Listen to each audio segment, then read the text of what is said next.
Medyo matagal-tagal na rin tayong hindi nakakapag-reaction video at commentary dito kay Mr. Pantas mga kapatid, no? So ito, pinakakakaibang bagay na nakita sa Siberia. Bagong kaalaman. Ano kaya to mga tol? No? So ito ay video mula kay Mr. Pantas mga kapatid. Huwag mong kalimutan mag-subscribe sa kanya kung di ka pa nakasubscribe, no? At kung bago ka pa lamang dito, ngayon ka pa lamang nakabisita at trip mo yung mga ganitong klaseng commentary, reaction video sa iba't ibang mga topic, iba't ibang mga content o issue mga kapatid na makikita natin sa mundo ng internet, huwag mong kalimutan mag-subscribe. Click mo na rin ang notification bell para ma-notify ka pag may mga bago tayong commentary and reaction video sa mga napapanood natin, no? Ito, ano kaya masasabi natin dito? So wag na natin patagalin pa. Total, wala na rin naman tayong hinihintay na. Panoorin na natin to. Ano kaya ang gagawin mo kung isang araw ay makakita ka ng malaking butas sa daan? Syempre ingat. Ang Siberia ay malaking rehiyon ng Russia. Kilala ang lugar na ito dahil napakaraming misteryosong bagay ang mga nangyayari dito. Tulad na lang ng Tunguska event na naganap noong 1908. Isang malaking bulalakaw ang tumama sa Russia. Mabuti na lang ay walang napahamak. Pero milyong-milyong mga puno naman ang nawala dahil sa 12 megaton explosion nito. Hindi lang yan. Nito lang ay may mga misteryosong craters din ang bigla-bigla na lang nagpapakita sa lugar na ito. Well, alam nyo ang mystery, no? Parang kakambal na talaga yan ng ating daigdig, no? Napakaraming misteryo na hanggang ngayon nga hindi pa rin nalulutas eh. Hindi pa rin nalalaman kung ano yung dahilan, kung ito ba talaga yung misteryo o ano lang, no? Natural event mga tol, pero napakarami. Ito mysterious craters daw. Ano itong mga butas na ito na bigla na lang sumusulpot sa Siberia? Maging ang mga dalubhasa ay nagugulat sa kung ano ang nangyayari. Sinasadya ba ito ng kung sino man? O kasama ito sa natural phenomenon? Paano ito nangyayari? At posible rin kaya ito sa Pilipinas? Delikado yan, no? Mga misteryosong crater na lumalabas sa Siberia. Yan ang ating aalamin. Medyo na-miss ko to si Mr. Pantas,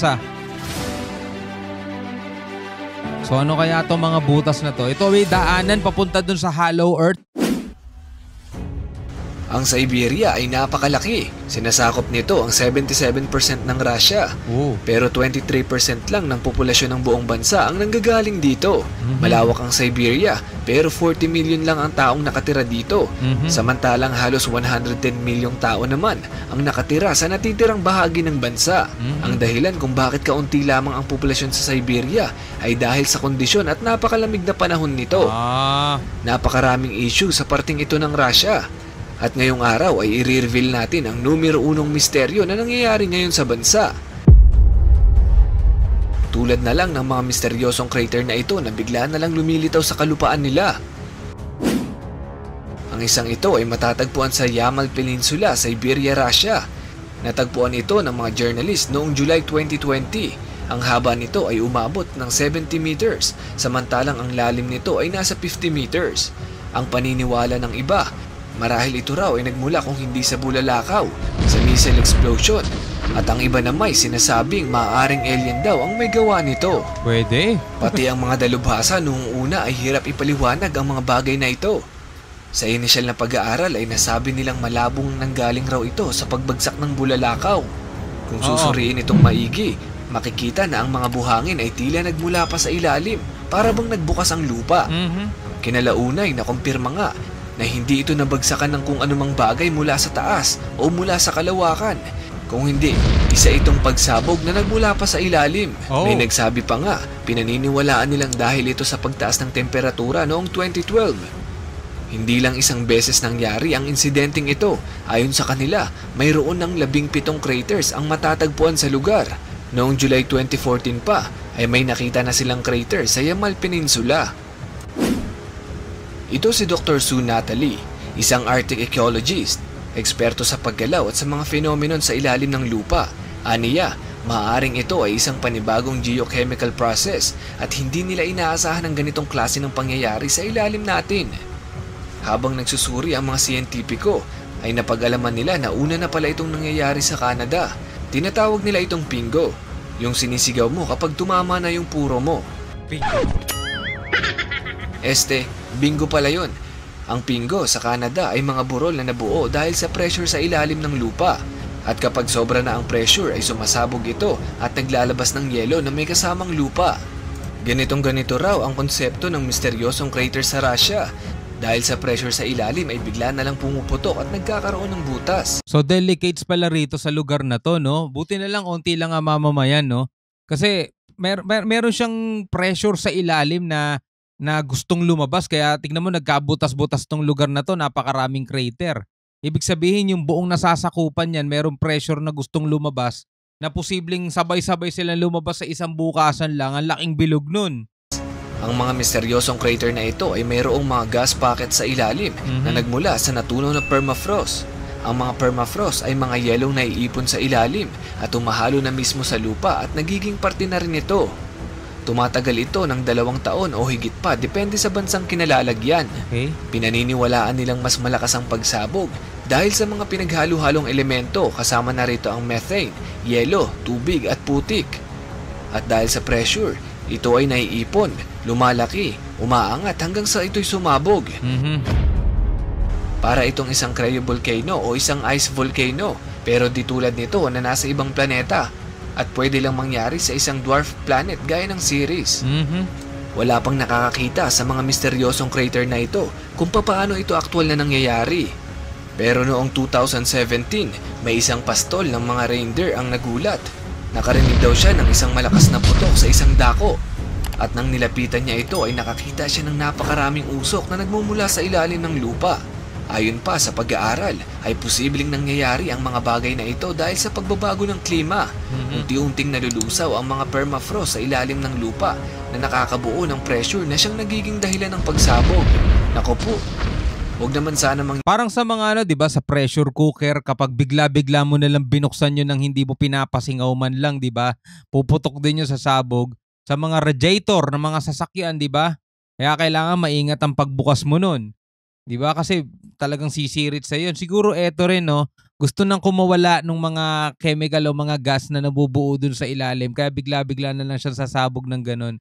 So delikado nga yan. Imagine mo, no, doon nakatirik mismo yung bahay mo, no, tas doon sumisingaw. Ay nako. nangyari ito na kung saan nakatayo ang mga bahay Yan, sa ayan, katulad nito. Nako po. Huwag naman sana mangyari ito na kung saan nakatayo ang mga bahay sa Russia o sa mga lugar kung saan maraming tao. Pero ano naman ang epekto nito sa kalikasan? Sa kasamaang palad ay may epekto rin ito sa ating atmosphere dahil naglalabas ito ng carbon dioxide. Okay. Mayroon din itong methane gas na sobrang concentrated. Nako. Na kapag nalanghap natin ay maaari tayong isugod sa ospital dahil kaya nitong madami siyang ating baga ng mabilisan. Oh. Ang gas na ito ay makakasama sa ating atmosphere. Inihalin tulad ito na mas malala pa raw sa epekto ng pagsusunog ng mga plastic na kaibigan. Pagsusunog ng mga disposable na plastic. Mas matindi talaga yan pag nagsunogan ng mga plastic na kaibigan. No? Ang sunod na hakbang ni Dr. Sue Natalie ay gagamit sila ng satellite data para makita at masuri ng maigi ang mga craters. Aniya, ang una nilang susuriin ay ang mga lokasyon nito, kung may pattern ba, para ma-identify nila kung saan posibleng lalabas ang mga susunod na craters. Baka naman mamaya lumabas ito sa bahay ng kapitbahay niyong maingay. Pero baka mamaya may napapaisip na dyan at nagtatanong, nangyayari din kaya ito sa Pilipinas? Ang sagot ay hindi. Good. Dahil una sa lahat ay walang permafrost sa ilalim natin. Sa bagay. Pag naghukay ka sa lupa dito sa Pilipinas ay wala kang mahuhukay na yelo. Yamashita, Talyano Gold sana ang mahukay mo. Pero dito may mga bulkan. Pero dun lang sa bulkan talaga sila sasabog. Hindi na sa kung saan pa, no? Kung tutuusin ay talagang delikado ang mga craters na ito, pero sa ngayon ay wala tayong dapat ikabahala dahil never namang lalamig sa Pilipinas. Pero bakit nga ba walang yelo sa Pilipinas? Nasa ano kasi tayo Yun ay dahil napakalapit natin sa Ecuador. Yan. Ang Ecuador ay direktang nakatutok sa araw kaya napakainit. Ganon din ang dahilan kung bakit sobrang lamig sa North Pole at South Pole ng ating planeta dahil hindi sila direktang nakatutok sa araw. Ganon pa man, kahit walang yelo sa atin ay pasalamat tayo dahil hindi tayo nagkakaroon ng mga ganitong klaseng craters. Yeah. Kung tutuusin ay napakarami pang misteryosong bagay ang nangyayari sa rehiyon ng Siberia. Pero hindi natin kayang ilahat sa iisang video lang. Sa ngayon ay patuloy nilang binabantayan ang lalawigan. Siyempre, kapag may bago at mga kakaibang nangyayari sa lugar na ito ay isasama natin yan sa next video. Buti na lang na may mga ganitong video kung saan ay nadadagdagan ng ating kaalaman tungkol sa mga nangyayari dito sa ating mundo. Totoo na hindi nga mangyayari yan dahil wala naman tayong permafrost dito sa ilalim ng lupa natin, dahil di naman tayo umuulan ng yelo rito dahil nga nasa ibabaw tayo ng equator o ng Ecuador, mga tol, no? Pero marami tayo rito mga bulkan. Pero ang kinagandahan lang doon, hindi siya sasabog kung saan niya gustong sumabog, no? Doon lang talaga siya lumalabas sa mga bulkan. Yung iba, yung iba matagal nang hindi active, yung iba aktibo pa rin, pero matagal na ring napamahinga, no? Yung Taal bago sumabog yan, naging tourist spot na rin yan, naging pasyalan yan di ba? May mga namamasyal nga dyan bago sumabog yan ng 2020 eh. At bago siya talaga tuluyang pumutok, di ba, na-videohan pa yan ng mga turistang nandoon. Well, ikaw ano masasabi mo dito sa videong to? Maraming salamat kay Mr. Pantas sa bagong kaalaman at bagong kaalamang natuklasan natin mga kapatid sa araw na ito. Yon. So hanggang sa muli, ako nga pala si Shobal D. Peace out.